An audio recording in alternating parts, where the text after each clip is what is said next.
Hey folks, I'm Allison. Welcome to my booktube channel.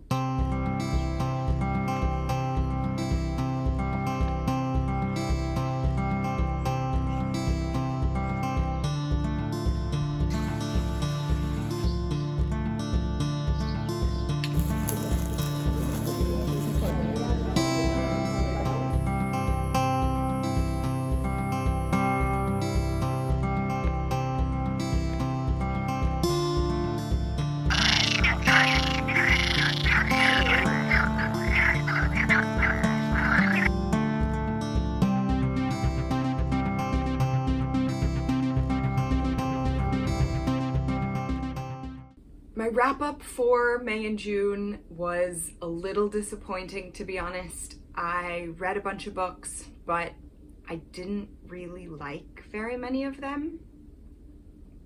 Nevertheless, here we are, so let's review them. The first book that I read was Wolf Hall by Hilary Mantel. I'm not going to go into extensive detail about this book because I did a reading vlog of reading this book and an in-depth review of it that you can check out in this video here. But I quite liked this book. I thought it was very good historical fiction. I gave it an 8 out of 10. On further reflection, probably even pushing 8.5. But my overall takeaway was I think it's a bit overrated. This book got so much hype, and for me it was good, but it didn't blow my mind. The next book that I read was also kind of fine. It was The Unlikely Adventures of the Shergill Sisters by Balli, Kaur, Jaswal. And it follows 3 British-born sisters of Indian heritage who, following the death of their mother, as her sort of final wish, go to India to do a sort of pilgrimage and reconnect with each other and, you know, their roots. And the sisters all have sort of different, distinct personalities. So one of them is the very straight-laced eldest sister, type A, you know, makes lists and follows the lists. The middle sister is an actress and is sort of melodramatic and flamboyant and always getting into trouble. And the youngest sister is like too perfect and, you know, really wants to fit into the sort of pristine, perfect mold.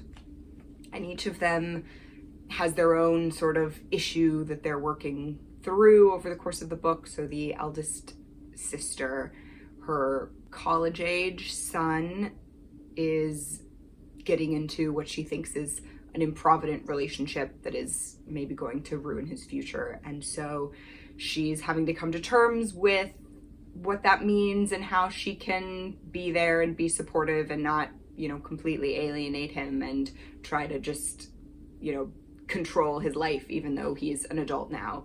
And the middle sister is struggling in her career and doesn't really know where to go from the sort of early, sort of minor success, but never really quite took off phase. And she's having some like social media drama.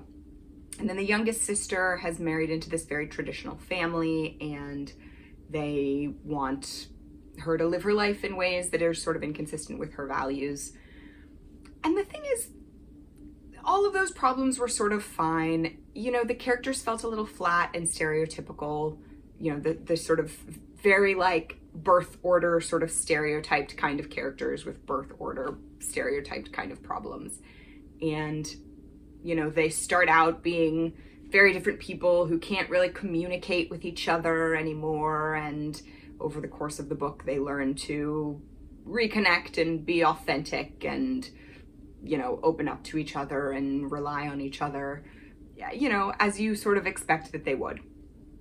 And yeah, it wasn't terribly boring or horribly written or anything. I think she's a good writer, and, you know, it's not like I DNF'd this book, but it was just deeply fine. So I'd probably give it 6.5 out of 10.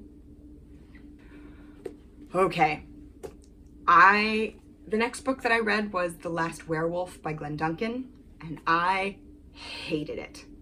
I honestly, I really can't even communicate how much I hated this book. It is about a man who has been a werewolf for like 200 years, and every full moon he, transforms into a monster and goes out and murders people and eats them. And he has a sort of sidekick best friend guy who is his sort of criminal accomplice who helps him like stay under the radar and like cover up the murders. And then the antagonists are like this society that hunts werewolves essentially and kills them. And, in theory they're the antagonists, but like, yeah, good for them. They should be hunting and killing werewolves because the werewolves are out there like murdering people all the time. And the main character, it's so boring. It's like so boring. So, okay, the first problem I have with this book is the main character is a terrible protagonist because he's a bad dude. I didn't like him. I didn't find him interesting. And also he goes out there and murders people all the time. And I didn't really find there to be like any sort of redeeming aspect of his character. The antagonists are sort of bad antagonists because I was rooting for them. Like, they should kill him. But also the plot was incredibly boring because the protagonist is like tired of life now and is sort of sad and depressed or something. And so when he finds out that the werewolf killing organization has found him and are going to kill him, he's like, yeah, that's fine. I'm ready to go. And so then the whole book is basically just like him and them just like waiting 30 days till the full moon so that he can transform, so they can like kill him in his transformed form. And that's the plot. It's just like a bunch of people sitting around being like, is it the full moon yet? Nope. I guess we'll wait a little longer. And then at the very end, they introduce some other characters. And then the plot sort of like weirdly pivots to be like very heavily about those other characters. But those characters are also not very interesting. It's like supposed to be sort of a romance at the end, but like you don't really learn anything about the character of the romantic interest. And so it's really hard to like root for them as a romance. Also, there's like really unnecessarily like graphic but not sexy depictions of like sexual encounters and sexual violence. I did not DNF this book. I like hung on, but I like kind of speed read the last maybe 40 or 50 pages because I was like so close to the end and I was like, I'm gonna finish this book. I'm not gonna DNF it 40 pages from the end, but dear God, I'm so ready to be done reading it.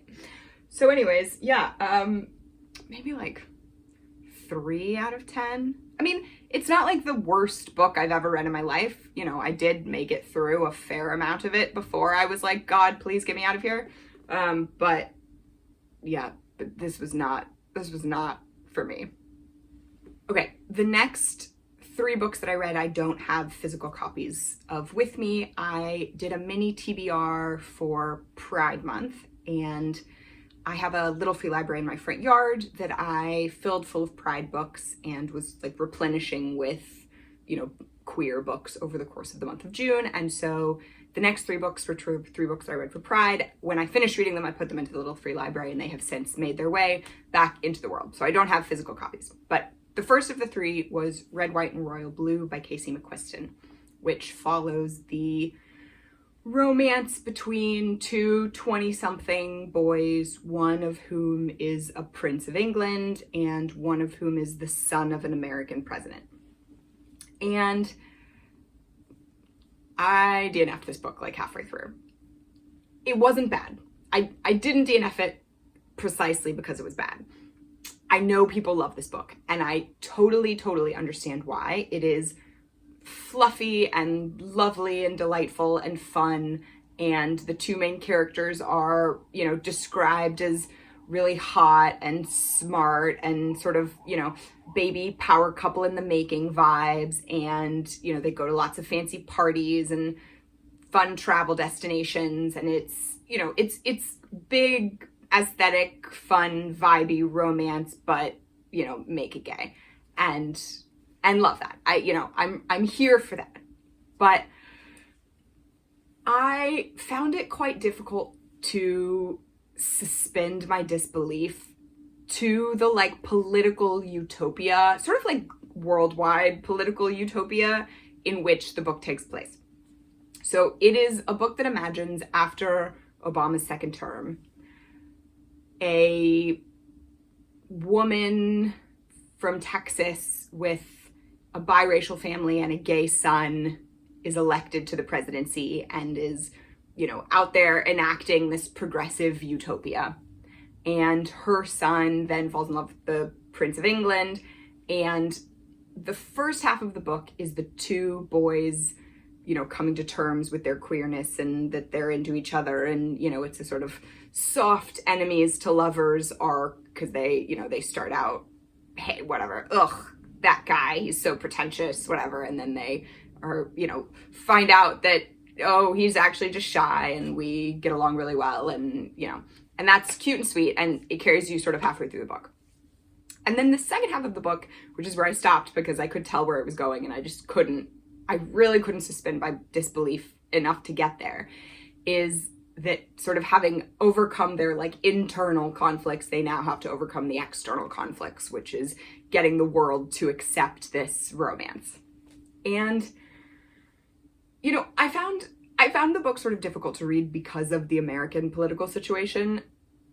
But actually, I think even more than that, the Meghan Markle stuff that has happened in the past few years, you know, her sort of experience trying to be married to Prince Harry really made it just impossible for me to read this book. You know, I was just looking at the sort of second half of this book being like, oh, this is the part where they convince the British monarchy to just be chill with the heir to the throne falling for a biracial American man. Like, I can't go on this journey with you. It's too fantastical, sort of relative to the state of the world that we live in. So I didn't keep reading. I'm not going to give it a rating. You know, my DNF, I think, had more to do with my emotional state than it did to do with the book being bad. But nevertheless, I didn't get through it. The next two books that I read were real highlights. I read both of Torrey Peters' books. I read Stag Dance first and really liked it. And so then I actually already had a copy of Detransition Baby. And so then I immediately rolled into reading Detransition Baby. And I thought they were both good. I really like Torrey Peters. She's a fantastic writer. Stag Dance is a novella and 3 short stories. And the topics are really all over the place. So one of the short stories is a sort of dystopian future sci-fi setting. One of them is set in a sort of preppy boarding school. And the novella is set in like an illegal winter logging camp in the mountains. And what is the last one? Oh, I'm blanking on the last one. Anyways, I'm gonna sort of actually, I think, talk about Stag Dance and Detransition Baby a bit together. Detransition Baby is a full-length novel, and it is about three main characters. One is Ames, who was assigned male at birth, transitioned, and lived several years of their life as a trans woman named Amy. And then, following some sort of traumatic events, detransitioned and began living their life as Ames, sort of allegedly cis male. Although Ames still has a lot of sort of questions about their gender identity and doesn't really identify fully as a man and didn't really give up on being, or didn't sort of leave their life as a trans woman because they didn't feel like they were a woman anymore, so much as because of the like difficulty that they were experiencing living that life, you know, sort of in the broader world, which is not kind to trans women. And Ames thinks that they can't have children because they had been taking hormones, but is having an affair with his boss at work and gets her pregnant. And so the second main character is Katrina, Ames's boss at work. And then the third character is Reese, a trans woman who is Ames' ex-girlfriend. And Ames basically can't contemplate being a father because of the sort of gender norms associated with that role, and thinks that maybe if there was someone involved in the relationship, you know, in the raising of the child, who knew him when he was, or knew them, I'm not really sure how to refer to this character, to be honest, because their gender identity is sort of so in flux throughout the whole book, but knew Ames at the time that Ames was Amy, and is able to view Ames as a parent without necessarily viewing him as a father in the sort of traditional masculine role. And Reese has always wanted a baby, and as a trans woman has really struggled to figure out sort of the logistics of how that could be possible. And so Ames suggests that the three of them raise this baby together.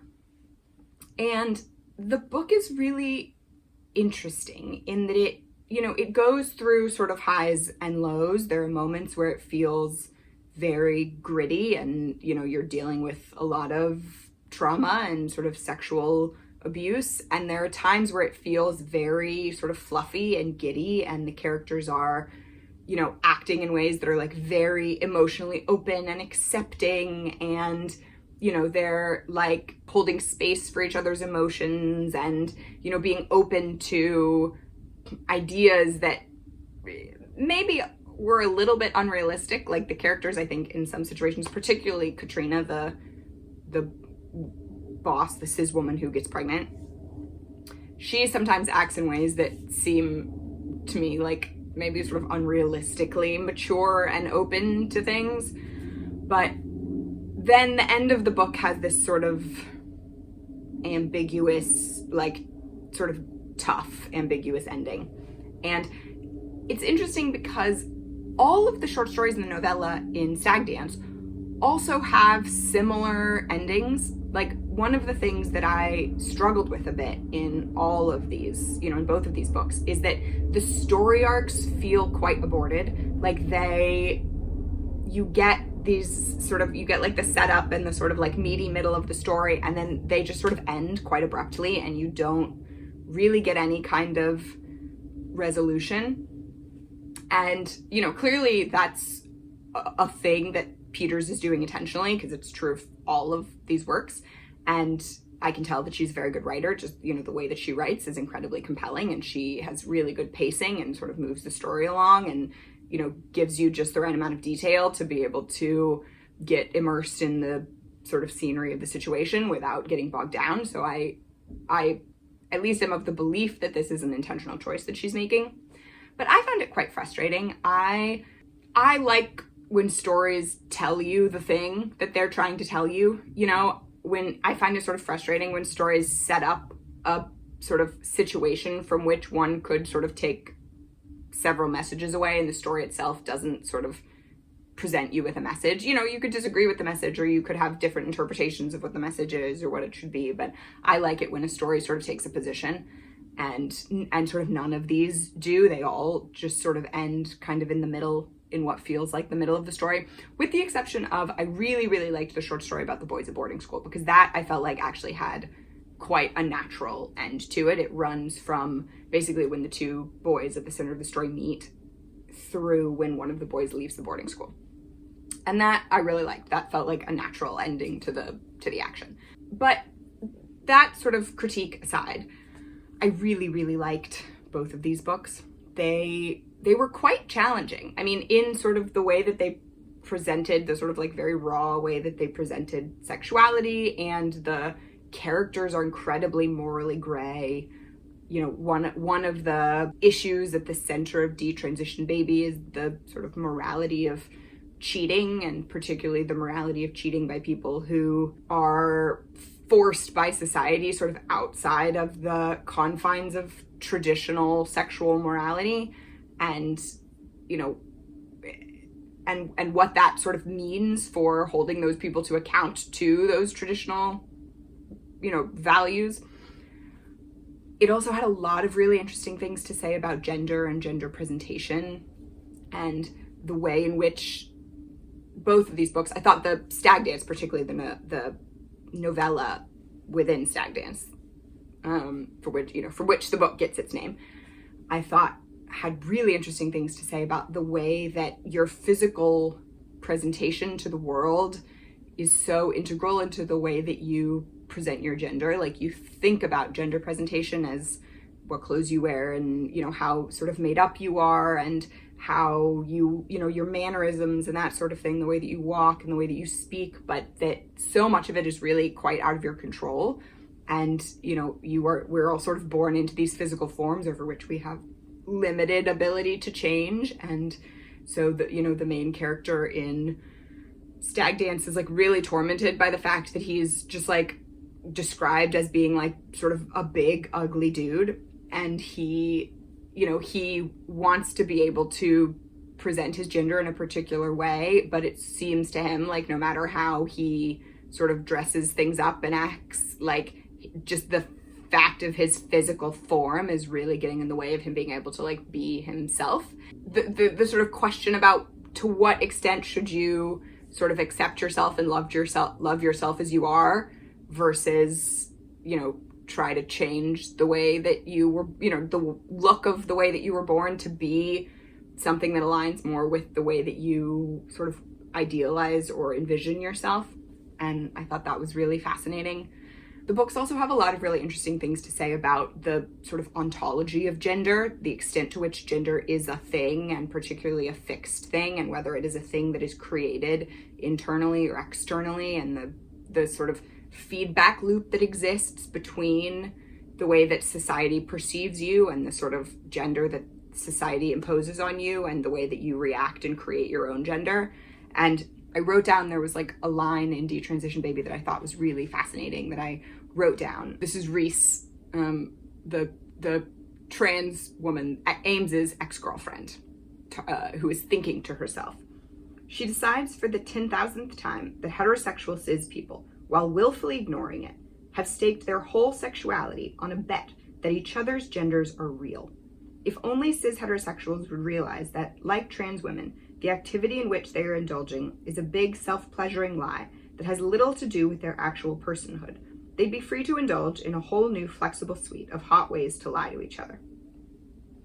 And I thought that was really cool, because I think that really gets at a lot of the core of some of the issues that Peters is playing with in these novels, like the extent to which we tend to think of gender as a thing about you that really exists in the world, and a thing that is, that when someone is trying to present their gender in a particular way, that is a match between like their actions and some sort of truth that exists about them, as opposed to it being a thing that people do because it makes them feel good. Not to say like gender is something that you have the ability to like control and change your preferences about, but that it is something that is more like a preference than a truth.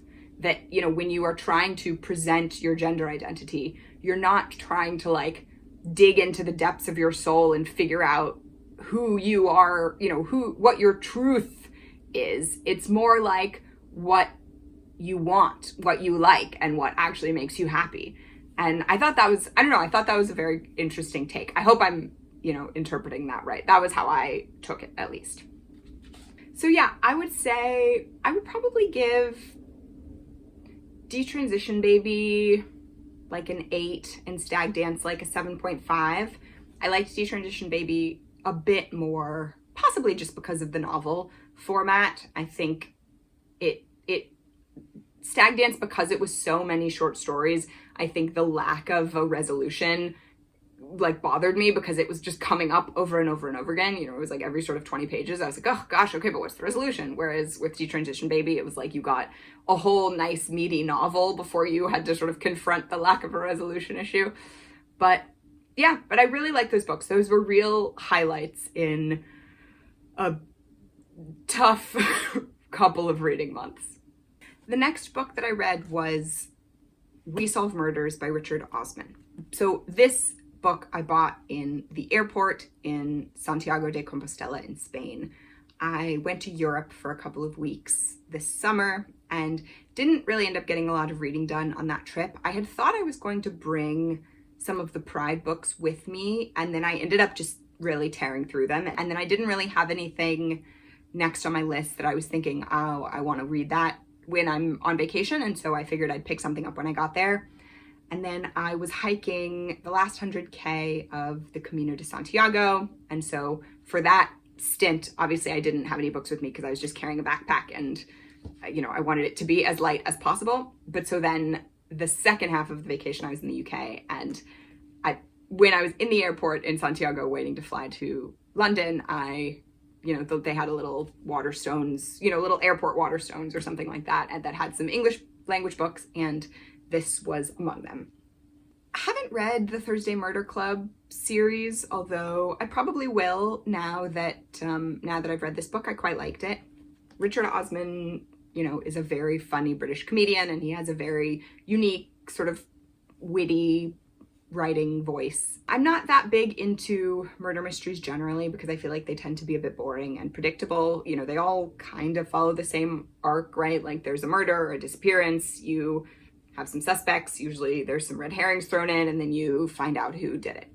And really the thing about a murder mystery that makes it good or bad is whether you're enjoying spending time with the story. And, unlike other kinds of books where maybe they have a similar sort of predictable plot, because the subject matter of murder mysteries is a murder, often it's not that like fun and vibey of a world to be spending time in. Sometimes it is, but oftentimes with murder mysteries, I'm like, oh gosh, like I already know what's going to happen. The whole point of reading this book is to like spend time with these people in this book, with these characters in this book, but like, why is everybody just talking about murder all the time?